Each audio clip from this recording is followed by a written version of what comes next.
You ever wonder how historical religious figures actually prayed? Well, today we're diving into a really fascinating comparison. We're going to put the descriptions of Jesus' prayers right out of the Gospels and place them right next to the formal rules for Islamic prayer, which is known as Salah.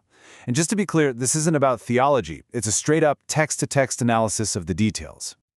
So, that brings us to the big question for this whole explainer. Could the way Jesus prayed, based only on what's written in the Gospels, actually count as formal Islamic prayer? To get to the bottom of that, we've got to first understand the rules we're using for our comparison. Okay, let's get into it. All right, first things first. Before we can compare anything, we need to set a really clear standard. So, let's break down the foundational, absolutely non-negotiable pillars of Salah. This is basically the official checklist we'll be working from. Now, for some quick but crucial context. In Islam, the word Muslim literally means one who submits to God. A huge part of that submission is obeying the specific commands that were given through the prophets. This is super important because it really sets the stage for why following the rules for something as central as prayer is considered so essential. And here are those rules for prayer. As you can see, Salah is a very specific, structured ritual. It involves a special kind of ritual washing called wudu. You have to face a set direction, the qibla. You pray at 5 fixed times every single day. You follow a precise sequence of postures like bowing and prostration. Use specific prescribed recitations, and you have to keep your gaze pointing downward. And look, these aren't just suggestions. They are the absolute, unchangeable core of the practice. Okay, so we've got the Islamic rules down. Now, let's flip to the other side of our comparison. Let's turn to the Gospels and see what they actually say about how Jesus prayed. So when it comes to posture, the Gospels mention Jesus standing to pray, and there are separate instances of him kneeling and even in full prostration on the ground.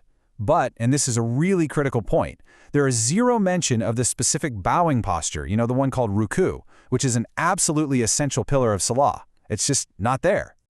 Now check this out. This is a fascinating little detail. The Gospel of John is very specific. It says that Jesus lifted up his eyes toward heaven when he prayed.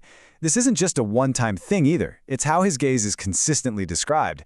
And as we just went over, that is the literal opposite of the downward gaze that's required in Salah. What about timing? We know Islamic prayer is locked into 5 specific times a day, but the Gospels, they paint a totally different picture.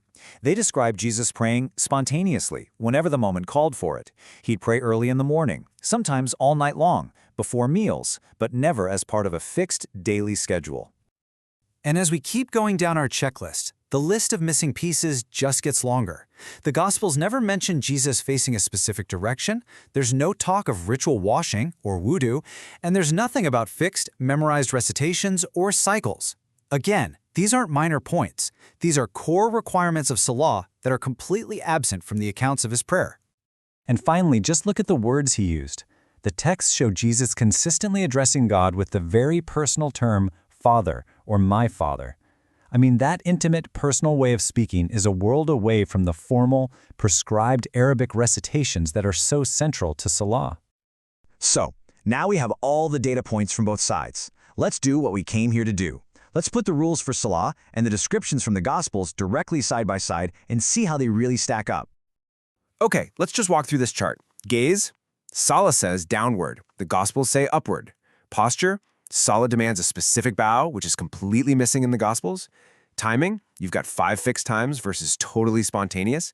Direction and ritual washing, required for one, completely unmentioned for the other. Address to God, formal recitations versus the personal Father.